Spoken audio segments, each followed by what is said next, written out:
1983년 1월 후배 목사가 목회하던 충청도 산골의 어느 교회에서 집회를 하다가 차 사고로 죽을 뻔한 일이 있었습니다. 점심을 먹은 후 그곳에서 그리 멀지 않았던 수안보 온천을 다녀오다가 다리에서 미끄러져서 추락할 뻔했던 사고였습니다. 100번이면 99번 죽을 뻔했던 사고였습니다. 숙소에 돌아와서 죽음에 대해서 참 심각하게 깊이 생각해 보았습니다. 오늘 내가 100번이면 99번 죽을 뻔했었는데 내가 오늘 만일 죽었다면 어떻게 될까 하는 생각을 했습니다. 외아들 호르몬인 우리 어머니 어떻게 사실까 하는 생각도 났고, 30대 초반의 과부가 되어야 할 내 아내는 어떻게 살까, 애비 없이 자라야 할 제 세 어린 아이들도 생각이 났습니다. 모두가 다 저 없으면 못 살 것 같은 사람들이었습니다.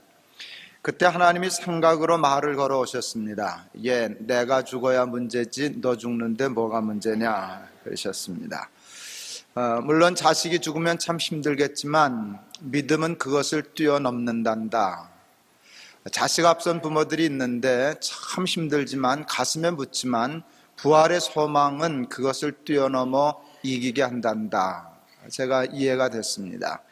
남편 없는 여자들 다 못 산다든 남편 없이 사는 게 쉽지는 않지만 예수 잘 믿으면 얼마든지 행복하게 잘 살 수 있단다. 그것도 믿어졌습니다. 하나님 농담도 하시던데요, 내 아내가 가끔 당신 없으면 못 살아 그러지만 그거는 접대용 멘트란다. 너 없어도 다 산단다 그러셨어요. 그래도 아니라고 고집할 수가 없었습니다. 애비 없는 자식은 다 못 산다든 내 아이들이 나 잘 믿으면 될 수 있는 거 다 될 수 있단다.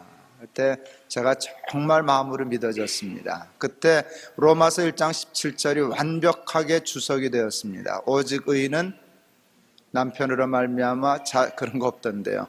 오직 의인은 믿음으로 말미암아 살리라. 털끝만큼도 의심 없이 그 말씀 믿게 되었습니다. 자식 없으면 못 살고 남편 없으면 못 살고 아비 없으면 못 사는 것은 여러분 믿음이 아닙니다. 남편이 아무것도 아닌 것도 아니고 부모와 자식이 아무것도 아닌 것은 아닙니다. 함부로 하라는 말 아닙니다. 무시하고 홀로 살라는 말 아닙니다. 남편도 귀하고 아내도 귀하고 자식도 귀합니다. 그리고 함께 사는 것은 행복한 일이지만 남편은 남편이고 자식은 자식이고 아내는 아내지 절대 내 삶의 하나님이 될 수는 없다는 것입니다. 하나님만 없으면 안 될 분은 하나님뿐입니다. 하나님만 계시면 언제든지 살 수 있다 하는 것이 믿음입니다. 여러분 혹시 요즘 제가 누구 없으면 못 살까요? 제가 심각하게 그 문제 가지고 생각합니다. 너무 좋기 때문에 그래도 늘 마음으로 이렇게 생각합니다. 민이 없어도 살 수 있어. 그 마음의 준비를 늘 합니다. 이제 떠나죠. 미국으로도 갈 거고 유학하러 갈 거고 쫓아가봤자 제가 어디까지 쫓아가겠습니까? 결국은 놔줘야 할 터인데 그때를 위해서 늘 마음으로 준비하고 합니다. 그런데 될 것 같습니다. 내가 민이가 좋은 것이지만 없다고 못 살지 않습니다. 하나님 없으면 못 살 분은 하나님 한 분밖에 없습니다. 하나님은 아브라함에게 본토와 친척과 아비의 집을 떠나라고 말씀하십니다. 본토와 친척과 아비 집을 하나님처럼 의지하고 살면 복의 근원이 되는 삶을 살 수 없기에 하나님은 떠나라 명령하십니다. 하나님은 때때로 우리들에게도 그렇게 하십니다. 광야로 내모십니다. 다 끊어놓으십니다. 아무것도 의지할 수 없는 상황으로 가끔 내모십니다. 이유가 있습니다. 나만 의지해라. 나 붙들면 충분히 살 수 있다 하는 훈련입니다. 남의 교회 얘기를 하게 돼서 참 마음이 좋지 않고 편치 않습니다. 그러나 오늘 한 번은 해야 되겠습니다. 강북에 있는 어느 대형교회 목사님이 대법원에서 유죄 판결을 최종적으로 받음으로 더 이상 목회를 할 수 없게 되었습니다. 35살도 안 됐다는 아들에게 그 교회 담임 목사 자리를 물려주었습니다. 여러 해 전 강남에서 역시 대형교회를 목회하시던 그 목사님의 형님 목사님도 38살 되었던 아들 목사에게 세습을 시키시더니 동생도 똑같이 그와 같은 일을 하였습니다. 세습은 참 전근대적인 행위입니다. 사업을 조그맣게 할 때 사업이 개인의 것이라면 자식에게 물려주는 것 절대 잘못된 일 아닙니다. 그러나 사업이 커져서 주식회사가 되면 회사는 창업자의 것이 아니라 주주의 것입니다. 여러분, 삼성의 주인은 이건희 회장이 아닙니다. 우리는 아직도 그렇게들 착각하고 있지만 삼성의 경영자가 이건희 회장이지 주인은 주주입니다. 현대자동차 현대 주인은 창업자 가족이 아닙니다. 주주입니다. 그들이 창업자인 것은 사실이고 많은 주식을 가지고 있는 건 사실이지만 그것도 비교 안 될 만큼 훨씬 많은 주식은 주주들이 가지고 있습니다. 그런데 한국은 아직도 그 회사가 자기 회사인 줄 알아서 자기 아들에게 물려주려고 그럽니다. 여러분, 이제 며칠 안 남았습니다. 한국도 이제는 그거 못합니다. 선진국은 이미 그거 끝난 지 오래입니다. 거기서 자기 자기 영향력을 행사하는 건 하지만 아들이기 때문에 대를 이어 세습시킨다는 생각은 참 후진적인 생각으로 이제는 선진국은 잘 하지 않습니다. 자기가 회장이라고 권력이 있다고 남보다 좀 많은 주식을 가지고 있다고 그 회사를 자기 회사인 줄 알고 자식에게 물려주려고 하는 일은 여러분, 그건 어리석은 일입니다. 교회를 아들에게 물려주려고 하는 것은 교회가 하나님과 교인이 주인이 아니고 자기가 주인이라고 하는 착각에서 나오는 행위입니다. 나라의 영수직을 자식에게 대대로 세습케 하려는 것은 말로는 나라가 국민의 것이라고 하면서도 실제를 나라는 자기 것이라고 생각하는 말도 안 되는 생각에서 나오는 것입니다. 이번에 35살도 안 된 어린 아들에게 수만 명 교세의 교회를 세습시킨 그 목사님은 유명한 반공주의자입니다. 그런데 그가 가지고 있는 생각과 행동은 그가 비판하는 김일성을 꼭 빼다 박았습니다. 한번 스스로 생각해 봐야 됩니다. 미워하는 거하고 미우면서 닮았는지 모르나 하는 행위가 똑같습니다. 이 세대에 여러분, 자기 사업이든지 교회든지 세습시키겠다고 하는 건 이제 이 세상에 김정일 가족밖에 남지 않았는데 나만에 더 있다는 일은 부끄러운 일입니다. 그것이 교회라고 하는 일은 수치스러운 일입니다. 강남의 대형 교회가 아들에게 세습을 하려고 했을 때 저희 큰아이가 제게 이런 얘기를 했습니다. 부자가 같이 데모하러 다녔어요. 전 평생에 데모 거기밖에 한 적이 없습니다. 아들하고 같이 데모하러 다녔어요. 그러다 실수도 하고 혼도 나고 그랬습니다. 우리 아들이 얘기했습니다. 아들에게 세습하는 일이 옳지 않지만 아들에게 세습하려고 하는 아버지의 마음은 이해가 될 것 같습니다. 사랑에 눈이 멀기 때문에 자식에게 좀 좋은 것 주려고 하는 그 마음은 옳지 않지만 이해는 갑니다. 근데 멀쩡하게 젊은 사람이 아버지가 준다고 그거 받는 아들은 이해가 잘 안 갑니다. 그래서 말은 잘한다. 그래서 내가 너 줘도 너도 안 받으려나 이제 그런 생각은 했지만 그 나이에 그 생각을 했다는 게 저는 참 기특하게 생각했습니다. 아버지 잘 만나 그 덕으로 젊은 나이에 남들은 꿈도 꾸지 못할 자리에 앉게 되는 황태자들, 사람들은 그를 부러워합니다. 성공했다고 생각하지만 여러분 착각입니다. 그건 성공이 아닙니다. 성공한 자리에 가 앉은 것이지 성공이 아닙니다.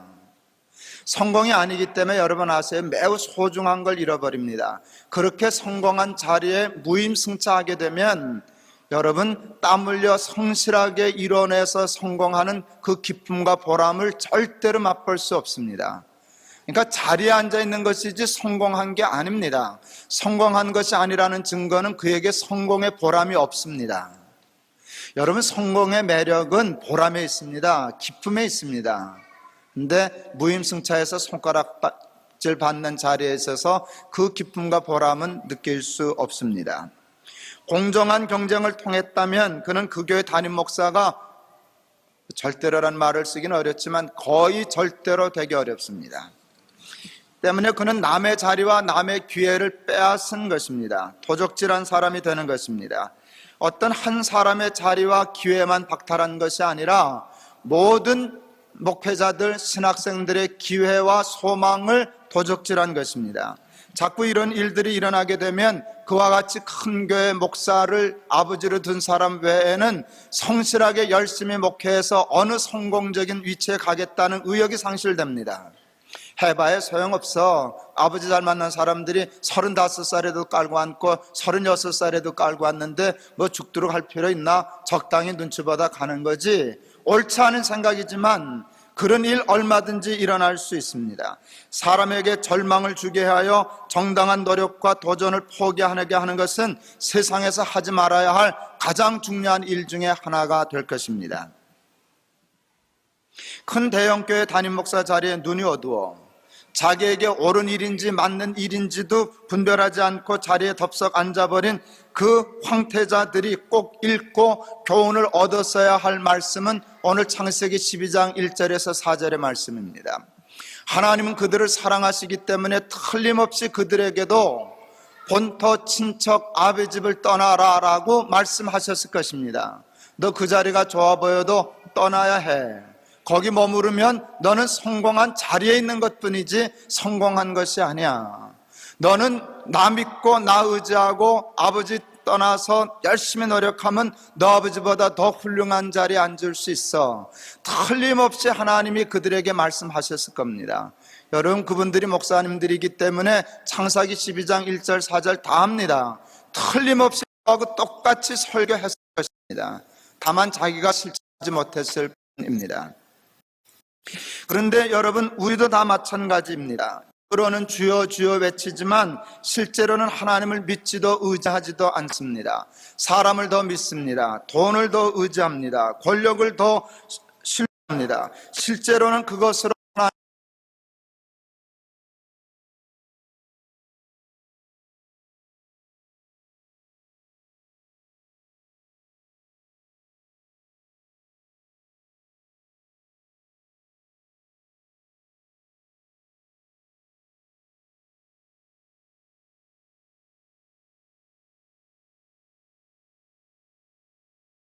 할 수 있기 때문입니다. 그 끈을 끊어야 하나님의 끈을 잡을 수 있기 때문입니다. 여러분, 이 세상에서 보면 대형교회 아버지 목사 커 보이지만 솔직히 별거 아닙니다. 별거 아닙니다. 하나님의 덕 보는 것에 비하면 그거는 정말 아무것도 아닙니다. 하나님은 속상합니다. 세상에 그걸 덕이라고 보려고 그러냐? 내 덕 보고 살거라. 하나님의 덕 보려면 세상 덕 보려는 걸 포기하거라. 여러분, 세상 끈을 끊지 못하면 하나님의 끈을 붙잡을 수 없습니다. 하나님의 덕을 보려면 아비 덕을 보려고 하는 마음을 떠나지 않으면 받을 수 없습니다. 하나님이 아브라함 골탕 먹이려고 본토 친척 아비 집 떠나라 하신 줄 아십니까? 그렇지 않습니다. 하나님 덕 보게 하여 나라와 민족을 축복할 만한 큰 사람 되도록 축복하시려고 떠나라 하신 것입니다. 여러분, 돈을 하나님으로 삼지 않는다고 하는 것은 꼭 가난해지라는 것은 아닙니다. 남편과 아내를 하나님 삼지 말라는 것은 남편도 두지 말고 아내도 두지 말고 독신으로 살라는 그 말도 아닙니다. 여러분, 그렇지 않습니다.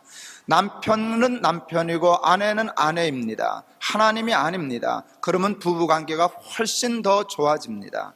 그러면 정말 부담 없이 구속하지 않고 행복하게 자유하게 잘 살 수 있을 것입니다. 돈도 마찬가지입니다. 여러분, 하나님으로 끈 삼고 돈으로 끈 삼지 않은 사람은 돈이 있어도 좋고 없어도 상관없습니다. 있어도 상관없습니다. 어떤 면에서는 돈을 끈으로 삼지 않는 사람들이 부자 되는 것이 자신에게도 좋고 자신에게보다는 세상을 위하여 훨씬 좋습니다. 이 세상의 문제가 뭔 줄 아세요? 돈으로 끈 삼을 사람들, 돈으로 하나님 삼은 사람들이 부자가 많다는 것이에요.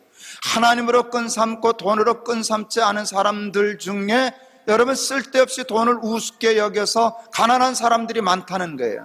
그러면 돈이 생명을 잃어요. 돈이 사람을 축복하지 못해요. 그게 문제입니다.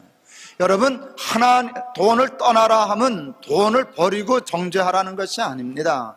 돈에 대한 욕심으로 돈을 벌지 말고 돈에 대한 소명을 가지고 벌라는 것과 같습니다. 권력도 마찬가지입니다. 이 세상이 왜 이렇게 형편없고 많은 사람이 고통당하는 줄 아십니까? 권력으로 끈을 삼은 사람들, 권력으로 하나님을 삼은 사람들이 권력에 집착하기 때문입니다. 그래서 대개 그들이 권력을 다 잡습니다. 하나님으로 끈 삼고 권력으로 끈 삼지 않는 사람들은 권력에 대한 욕심과 함께 소명도 함부로 내어버립니다. 그러니까 자연 권력이 축복을 못 받아요. 그러니까 많은 사람들이 고통을 당해요. 하나님의 말씀을 따라 떠나라 함은 욕심에서부터 떠나라 함이지 소명에서 떠나라 함은 아닙니다. 본토 친척 아비 집을 떠나 내가 지시할 땅으로 가라 하시는 하나님의 말씀 한마디에 아브라함은 갈 바도 알지 못한 채 정말 본토와 친척과 아비의 땅을 떠납니다. 그때 아브라함의 나이가 75세입니다. 너무 근사합니다. 청년 때는 해볼만 합니다. 혈기가 있으니까. 피가 끓으니까 죽으면 죽으리라 할 수 있습니다. 75세는 머물려 하는 나이입니다. 이뤄놨던 것에 정착하여 이제는 아유 귀찮아 그냥 이러다 죽을래, 요거 따먹고 살아야지, 그럴 나이인데 뒤도 안 돌아봅니다. 아무것도 아니라고. 본토 친척 아비 아무것도 아니라고 예 하고 물어도 안 봅니다. 어디로 가라는가 물어도 안 보고 떠납니다. 난 묻지도 않고. 그래서 히브리서에 보면 그렇죠, 갈 바를 알지 못하고. 그까지 알면 뭐하고 모르면 뭐합니까? 하나님 가라면 떠나면 그만이지. 이왕 믿으려면 그렇게 믿으면 참 좋겠다. 아브라함이 나라와 민족을 축복할 만한 복의 근원이 된 것이 장난이 아니고 우연이 아니구나. 그 믿음, 속된 말로 그 배짱 가지면 하나님 그 복 주실만 하시겠다. 그 복 받을만 하겠다.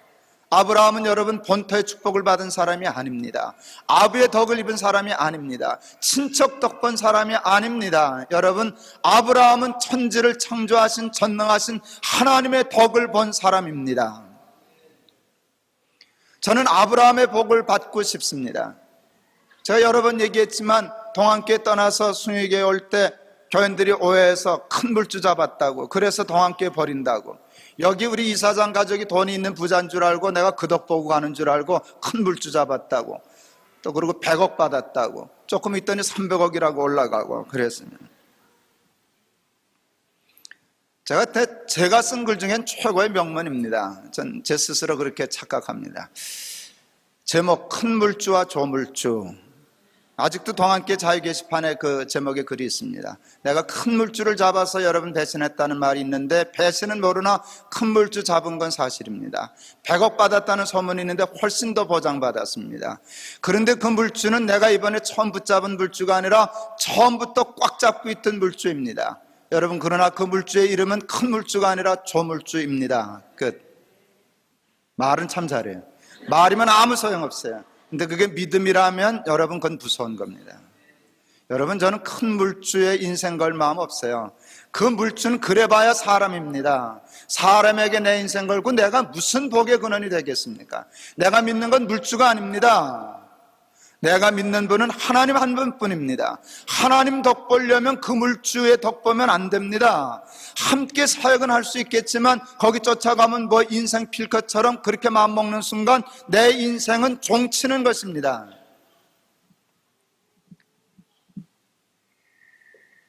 아이 셋을 키우면서 혹시 셋 중에 누구 목사 하나가 된다면 막내가 되면 참 좋겠다 하는 생각을 아이가 어렸을 때부터 했습니다.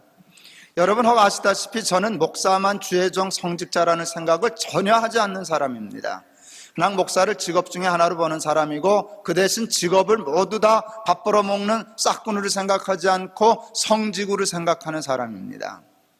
내 아이가 막내가 목사가 되면 좋겠다라고 생각하는 것은 주의 종을 하나 만들어야지 그런 생각이 아닙니다. 우리 아이 셋 다 주의 종 만들 겁니다. 제가 봐서 하나는 공부할 것 같고 하나는 영화 감독할 것 같습니다. 영화 감독 주의 종입니다. 여러분, 경제학자가 되거나 무슨 일이 되는 거 주의 종입니다. 주의 종으로 키워야 합니다. 목사하고 하나 다를 것 없습니다. 목사는 주의 종이고 영화 감독은 사람 종입니까? 아니요, 목사 중에도 사람 종 많습니다. 여러분, 하나님께 자기의 직업을 헌신하면 다 성직입니다. 저는 목사가 성직이기 때문에 그래도 하나는 목사 돼야지 그 생각 한 번도 한 적 없습니다. 다만 그런 생각한 것은 막내를 지켜보니까 저 자식은 목사하는 게 딱 맞을 것 같은데, 그 생각 때문이었어요. 강권하지 않았어요. 그건 자기 인생의 문제이기 때문에, 하나님이 부르실 것이기 때문에 내버려뒀어요. 제가 한 번 딱 권했습니다. 아이가 저를 함부로 하지 않기 때문에 심각하게 고려했지만 확신을 못 가졌어요. 제 아이가 최근까지 지난 5월달까지 가지고 있었던 직업에 대한 꿈은 패션 디자이너입니다. 예, 저는 패션 디자이너도 얼마든지 주의 종이 될 수 있다고 생각합니다. 그래서 반대하지 않았습니다. 내 인생 내가 결정해서 하나님께 소명받아 하거라 버려뒀는데, 다행히 지금 미국 가서 DTS 과정을 밟고 있는데 거기서 패션 디자이너가 자기의 소명이 아니라는 걸 깨달았습니다. 제 설교 때문이기도 했고 거기 가서 그랬는데, 제 설교 중에 이렇게 얘기한 적이 있어요. 은사와 소명을 발견하는 법 세 가지를 맞춰보면 된다. 좋아하냐, 잘하냐, 옳으냐. 도박 좋아한다, 잘한다, 그래도 은사 아니죠. 옳지 않으니까. 우리 아이가 그 기준에서 맞춰본 것 같아요. 패션 디자이너 나 옳은 일이니까 문제없어요. 그게 뭐 나쁜 일은 아니니까, 도박은 아니니까. 둘째, 좋아하냐, 무지 좋아해요. 여기에 걸렸습니다. 잘하냐, 그건 자신 없다. 뭘 알았는가 하면 패션을 자기가 좋아한다는 걸 알았지 잘한다는 사실을 확인하지 않았어요. 거기서 이렇게 어떻게 깨달았냐 그랬더니, 학교 다닐 때 미술 성적이 뛰어나지 못했어요. 잘 알았다. 그리고 이제 거기서 함께 거기 팀장이나 또 목사님이나 동료들이 기도하는 날 기도하다가 목사에 대한 어떤 소명을 받은 것 같아요. 저한테 그렇게 보내왔어요. 얼마나 기뻤는지 모릅니다. 내가 속으로 그랬어요. 거봐라 이 자식아. 네, 그랬어요. 아버지가 너 목사 되면 좋겠다 그러지 않았냐 그랬어요. 정말 기뻤습니다. 그러나 목사가 되겠다는 뜻을 정한 막내에게 제가 제일 먼저 한 말은, 아버지 덕 볼 생각하지 말아라. 그냥 지나가는 말로 한 거 아닙니다. 여러분, 목사 되는 아이가 제 덕 보면 괜찮습니다. 잘 풀릴 겁니다. 남보다 유리한 자리 얻을 수 있는 기회가 많습니다. 근데 난 내 아들이 아깝습니다. 그게 내 덕이나 봐서 뭐 큰 인물 되겠습니까? 자리는 꽤 찰는지 모릅니다. 자리가 성공은 아닙니다, 여러분. 전 그거는 압니다. 그래도 한번 태어나서 목회를 하든 뭘 하든 성공해야죠. 진정한 의미의 성공을 해야죠. 성공은 하나님 덕 볼 때만 이루어지지 애비 덕 봐서 성공하는 사람 없습니다. 절대 안 됩니다. 난 내 아들 인생 망치고 싶은 생각 없습니다. 절대 손대지 않을 겁니다. 기대면 차버릴 겁니다. 가서 하나님 붙잡고 생씨름을 해. 나 같은 아비 없는 사람들이 하는 것 같이 똑같이 해. 경쟁해, 기도해, 그리고 올라가. 너 아비보다 더 훌륭하고 좋은 목회자 될 거다. 제 말 맞죠? 예, 제가 그냥 뭐 이렇게 해서 폼 잡느라고 그게 아니에요. 나는 계산하는 거 좋아해요. 제가 제일 좋아하는 오락기구 중에 하나는 계산기. 그거 참 재밌어요. 전 계산하는 거 재밌어요. 난 하나님도 종종 계산이 잘 돼요. 이 계산은 아주 쉬워요. 내 자식이 내 덕이나 봐가지고 뭔 큰 인물 되겠나. 난 그거 알아요. 내가 줄 수 있는 거 있어요. 근데 보잘것없는 거예요. 사람들은 크게 볼는지 모르지만 보잘것없는 거예요. 수만 명 모이는 교회 당회장 자리 별것 아니에요. 나중에 살아보면 알아요. 그까짓 거 아무것도 아니에요. 그것 때문에 자식을 망쳐요. 바보 같은 아버지예요. 바보 같은 아들이에요. 자식이라 그래야 딱 성질이 되겠는데, 예, 바보 같은 자식이에요. 여러분, 옳지 않아요. 큰아이가 한동대학교 입학한 후 다시 재수를 하고 싶어 했습니다. 사람이 잘 알지 못하는 대학에 대한 자존심이 좀 상했고, 보다 더 중요한 것은 한국 사회는 학연과 인연이 이끌어가는 사회인데, 학교를 졸업해봐야 자기를 끌어줄 선배가 하나도 없는 학교였습니다. 불안해서 학교를 옮겨 재수하겠다 그랬습니다. 나에게 묻지 말고 하나님께 물어보라는 뜻으로 기도해보고 내가 결정해라. 사흘간 작정하고 큰아이가 기도원에 갔습니다. 이틀 만에 응답받고 내려왔습니다. 우리 아이가 기도원에서 그때 하나님으로 받았던 응답은 이사야 31장 1절에서 3절이었습니다. 도움을 구하러 애굽으로 내려가는 자는 화 있을진정 그들은 말을 의뢰하며 병거의 많음과 마병의 심히 강함을 의지하고 이스라엘의 거룩하신 자를 앙망치 아니하며 여호와를 구하지 아니하거니와 여호와께서도 지혜로우신즉 재앙을 내리실 것이라. 그 말을 변치 아니하시고 일어나 악행하는 자의 집을 치시며 행악을 돕는 자를 치시리니 애굽은 사람이요 신이 아니며 그 말들은 육체의 영이 아니라 여호와께서 그 손을 드시면 돕는 자도 넘어지며 도움을 받는 자도 엎드러져 다 함께 멸망하리라. 그 한마디 말씀을 받고 하나님의 응답이라고 생각하고 내려왔습니다.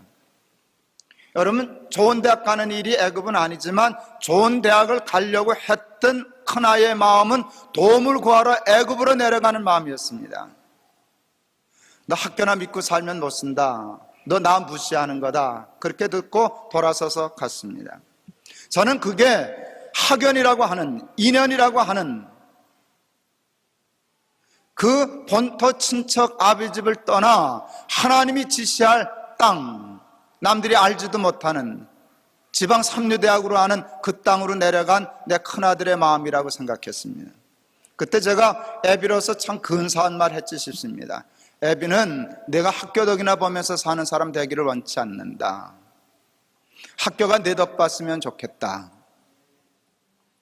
여러분, 본토 친척 아비 집을 떠나지 못하고 본토와 친척과 아비의 덕을 보는 사람은 여러분 그 덕을 보면서 삽니다. 근데 그것을 떠나서 하나님 믿고 떠날 수 있는 사람은 본토와 친척과 아비가 아브라함의 덕을 봅니다. 여러분이 아비라면 여러분 자식을 어떻게 하시고 싶으세요? 여러분 자식이 본토 친척 아비의 덕 보는 사람 되면 좋겠어요? 여러분 자식이 본토 친척 아비의 집을 덕 보게 하는 사람 되면 하면 좋겠어요? 그럼요. 그거 두드려 보면 알아요. 그건 계산 안 해도 아는 거예요. 난 내 자식이 남의 덕 보는 거, 아비 덕 보는 거 싫어요. 내가 걔 덕 봐야지. 내가 자식 덕을 봐야지. 자식이 내 덕 보는 거 싫어요. 자식이 나보다 커야죠. 난 자식이 학교 덕 보는 거 싫어요. 자식 덕 벌면 어느 정도 편하게 살겠지만 그걸 가지고 성공이라 그럴 수 없어요. 복의 근원은 될 수 없어요. 복의 근원이 되는 건 엄청난 복을 받아야 돼요. 엄청난 복을 주실 분은 이 세상에 하나님 한 분밖에 없어요. 믿음으로 75세 나이에도 본토 친척 아비집을 떠나는 아브라함이 너무 근사합니다.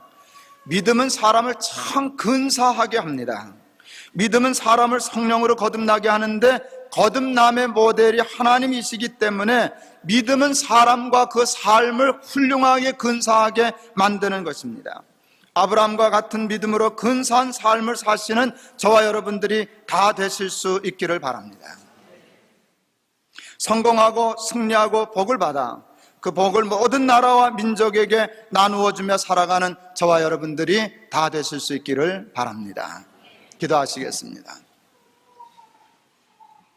본토 아무리 크고 친척 아무리 유명하고 아비 아무리 큰 힘을 가졌다 할지라도 그 덕 보고 살 사람 큰 인물 못 됩니다. 하나님은 아브라함을 축복하실 때 그 정도 복 주기 싫으셔서 너 내 덕 보고 살아라, 더 큰 복 받고 살아라, 그러려면 떠나라 말씀하셨습니다. 우리는 하나님 믿는다 하면서도 사람을 믿습니다. 돈을 믿습니다. 권력을 믿습니다. 학연을 믿습니다. 인연을 믿습니다. 거기에 연연하는 동안 하나님의 덕을 놓칩니다. 하나님 그 바보스러운 생각으로부터 벗어나게 해 주시옵소서. 75세의 나이에도 본토 친척 아비의 집을 떠나는 그 믿음을 우리에게 주시옵소서. 그 믿음을 내 자손들에게 허락해 주시옵소서. 예수 그리스도 이름을 받들어 기도하옵나이다. 아멘.